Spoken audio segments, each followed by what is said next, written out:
नमस्कार, मैं शिक्षा मिश्रा मध्य प्रदेश के सुप्रभात न्यूज में आपका स्वागत करती हूँ। दोस्तों, मध्य प्रदेश की तमाम फटाफट खबरों को जानने के लिए हमारे चैनल को सब्सक्राइब जरूर करें। साथ ही कमेंट सेक्शन में जरूर बताएं कि आप मध्य प्रदेश के किस जिले से हमारे न्यूज को देख रहे हैं। तो चलिए शुरू करते हैं खबरों को, जानते हैं आज के मुख्य समाचार।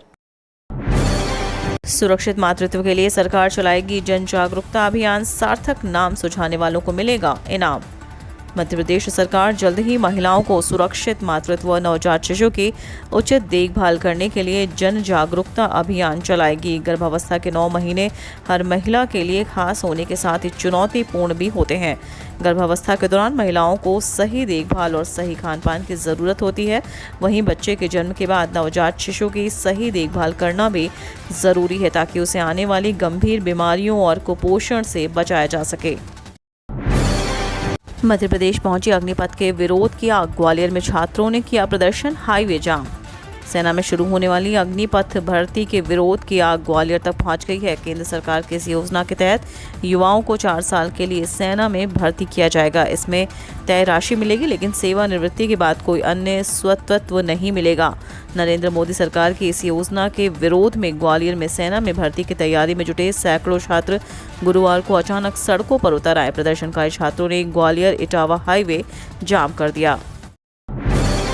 ग्रामोत्थान के लिए तैयार शिवराज सरकार की नई सहकारी नीति। मध्य प्रदेश में शिवराज सिंह चौहान की सरकार ने कृषि एवं ग्रामीण विकास के संकल्प के साथ नई सहकारी नीति तैयार की है। इसके जरिए किसानों की आर्थिक समृद्धि के द्वार खोलने के रास्ते बनाए जाएंगे।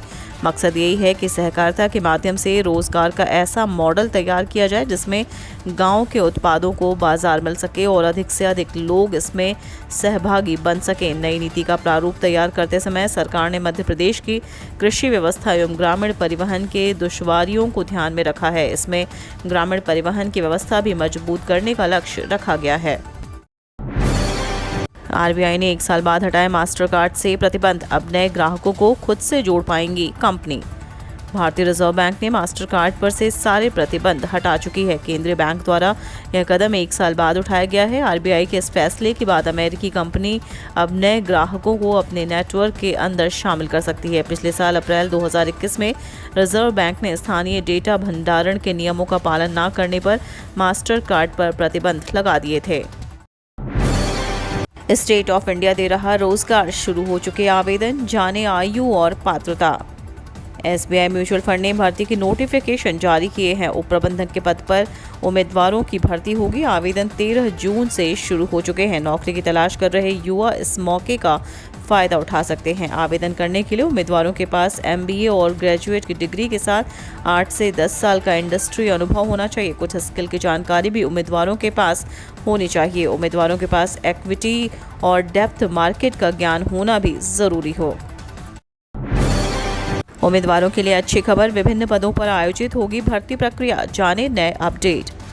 एमपीपीबी द्वारा जल्द कई पदों पर भर्ती प्रक्रिया आयोजित की जाएगी। दरअसल मध्य प्रदेश व्यावसायिक परीक्षा मंडल समूह 2 उप समूह 3 पदों पर जल्द भर्ती प्रक्रिया एमपी व्यापम परीक्षा द्वारा आयोजित करने जा रहा है। वहीं ग्रुप 2 सब ग्रुप 3 के लिए परीक्षा अक्टूबर महीने में आयोजित की जा सकती है। कृषि विभाग से संबंधित सभी पदों पर भर्ती के लिए स्नातक डिग्री होना आवश्यक है, जबकि प्रयोगशाला तकनीशियंस, सैंपलर, रासायनिक, बायोकेमिस्ट्री के लिए संबंधित विषयों की जानकारी बेहद आवश्यक मानी जाएगी। धोखाधड़ी के खिलाफ सरकार का एक्शन, 18 अस्पतालों को किया जाएगा आयुष्मान योजना से बाहर। आयुष्मान योजना निरामय योजना के अंतर्गत राजधानी भोपाल समेत करीब 18 अस्पताल हैं। इन अस्पतालों पर धोखाधड़ी और फर्जीवाड़े का आरोप है। इसके खिलाफ शासन इन अस्पतालों को आयुष्मान योजना से बाहर करने वाली है। दरअसल इन अस्पतालों पर मरीजों के नाम सरकार के पैसे लूटने का आरोप है। हालांकि यह आरोप अब तक साबित नहीं हुए हैं। जांच अब भी जारी है। यदि आरोप सही निकलते हैं तो इन अस्पतालों को बंद करने का नोटिस भी जारी हो सकता है। अधिकारी कर्मचारी के लिए बड़ी खबर, बढ़ाई गई रिटायरमेंट आयु, 2 वर्ष की वृद्धि पेंशन पर नई अपडेट। कर्मचारियों के लिए बड़ी खबर सामने आई है। दरअसल उनके रिटायरमेंट एज को 2 वर्ष के लिए बढ़ाया गया है। रिटायरमेंट एज बढ़ने के आदेश जारी कर दिए गए हैं। एक तरफ जहां केंद्र सरकार द्वारा बार बार कहा जा रहा है कि सरकारी कर्मचारियों के रिटायरमेंट आयु को बढ़ाने का कोई इरादा नहीं है। वहीं दूसरी तरफ से सी एक्ट के कर्मचारियों के सेवानिवृत्ति को बढ़ाने में अब नया विवाद उत्पन्न हो गया है। अग्निपथ भर्ती योजना, नौकरी के साथ पढ़ाई जारी रख पाएंगे अग्निवीर। NIOS ने लाई नई scheme. National institute of open schooling ने रक्षा विभाग के साथ मिलकर एक नई योजना तैयार की है। इस योजना के तहत अग्निपथ योजना के अंदर भर्ती हुए अग्निवीर अपनी पढ़ाई जारी रख पाएंगे। उसी बीच अपनी पढ़ाई छोड़ने की उन्हें ज़रूरत नहीं पड़ेगी। हाल में भारत सरकार ने सेना में भर्ती के लिए अग्निपथ योजना लॉन्च की थी, जिसके विरोध में कई राज्यों के युवा प्रदर्शन कर रहे हैं। विपक्ष भी सरकार पर सवाल खड़े कर रही है। इन खबरों के बीच NIOS द्वारा यह पहल एक राहत भरी खबर हो सकती है। शिक्षा मंत्रालय ने भी NIOS की पहल की प्रशंसा की है। कमलनाथ ने कहा, बेरोजगार युवाओं के साथ धोखा है अग्निपथ योजना। केंद्र सरकार द्वारा सेना में भर्ती के लिए घोषित अग्निपथ योजना को प्रदेश कांग्रेस अध्यक्ष कमलनाथ ने बेरोजगार युवाओं के साथ धोखा करार दिया है। उन्होंने कहा कि 4 साल अल्प वेतन देने वाली लघु अवधि की सैनिक भर्ती व्यवस्था ठीक नहीं है। इस अवधि के बीतने के बाद युवा क्या करेंगे, इसके बारे में सोचा ही नहीं गया। यह देश की सुरक्षा के प्रति ठीक नहीं है। ग्वालियर में जनजीवन पूरी तरह सामान्य, अफवाहों पर ना दें ध्यान। ग्वालियर में कलेक्टर कौशलेंद्र सिंह ने स्थिति पूरी तरह से सामान्य की बात कही है। उन्होंने लोगों से अपील की है कि वे किसी भी तरह की अफवाहों पर ध्यान ना दें। कुछ स्थानों पर शरारती तत्वों ने उपद्रव की कोशिश की थी, लेकिन अब स्थिति पूरी तरह नियंत्रण में है। सोशल मीडिया पर चल रही अफवाहों की ग्वालियर में सेना बुला ली गई है पूरी तरह निराधार है। स्थिति पूरी तरह सामान्य है और जनजीवन पर किसी तरह का कोई असर नहीं पड़ा है। बिरला नगर, गोला का मंदिर और ग्वालियर स्टेशन पर कुछ तत्वों ने बेंच तोड़ने जैसी घटनाओं को अंजाम दिया था, लेकिन अब पूरी तरह से स्थिति सामान्य है और पुलिस प्रशासन स्थिति पर पूरी तरह नियंत्रण रखे हुए है। महापौर प्रत्याशियों के लिए हमने तय गाइडलाइन का पालन किया, मुख्यमंत्री शिवराज। मुख्यमंत्री शिवराज सिंह चौहान ने बीजेपी को विश्व की सबसे बड़ी पार्टी बताया है। उन्होंने कहा कि भारतीय जनता पार्टी सबसे अलग पार्टी है। पार्टी विथ डिफरेंस ने स्थानीय निकाय के चुनाव में भी उम्मीदवार चयन के लिए कुछ भी गाइडलाइन तय की, उस मापदंड निर्धारित किए और मुझे गर्व है और खुशी है कि निर्धारित मापदंडों का पालन करते हुए पार्टी ने अपने कार्यकर्ताओं को टिकट दिए। एक व्यक्ति एक पद अकेली भारतीय जनता पार्टी है, जिसमें तय किया गया है कि विधायक महापौर का चुनाव नहीं लड़ेंगे। MP पंचायत निकाय चुनाव अधिकारियों को दिशा निर्देश जारी, सामान्य अवकाश की घोषणा, जाने बड़े अपडेट।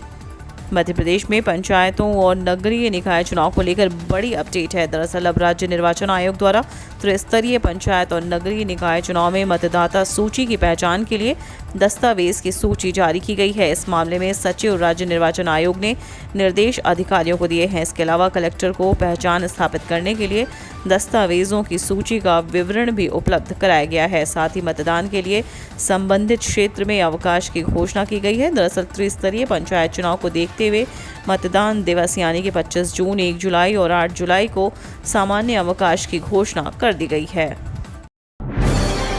नेशनल हेराल्ड घोटाला, राहुल गांधी को देश को देना होगा जवाब, VD शर्मा। मध्य प्रदेश में भाजपा के प्रदेश अध्यक्ष VD शर्मा ने नेशनल हेराल्ड घोटाले के आरोप में ED की पूछताछ में राहुल गांधी द्वारा मोतीलाल वोरा का नाम दिए जाने पर कहा कि देश के अंदर इतने बड़े दल के नेता द्वारा स्वीकारोक्ति देना कि ये हुआ है, हमने नहीं किया, मोतीलाल वोरा ने किया। यह स्पष्ट करता है कि जो आरोप आपके ऊपर लगे हैं, ED ने जिन आरोपों पर आपसे पूछताछ की, सिद्ध करता है कि आपने स्वीकारोक्ति दी है। VD शर्मा ने कहा कि वोरा जी कौन थे, आपके ही सिपह सालार थे, इसलिए राहुल गांधी ने स्वीकारोक्ति दी है। प्रदेश में 60 नए पॉजिटिव मिले, 53 ठीक हुए, अभी 400 एक्टिव मरीज। मध्य प्रदेश में कोरोना संक्रमण के मामले लगातार बढ़ते जा रहे हैं। बीते दिन 7,164 जांच में 60 नए पॉजिटिव मिले हैं। एक्टिव मरीज की संख्या 40 पहुंच गई है। प्रदेश के अलग अलग अस्पताल में 30 मरीज भर्ती हैं, इनमें से 4 ऑक्सीजन सपोर्ट पर हैं। अब तक 10,43,338 लोग संक्रमित हो चुके हैं। इनमें से 10,32,199 ठीक हो चुके हैं। कोरोना के कारण अब तक 10,739 लोगों की जान जा चुकी है। प्रदेश में बीते दिन 53 मरीज ठीक हुए हैं।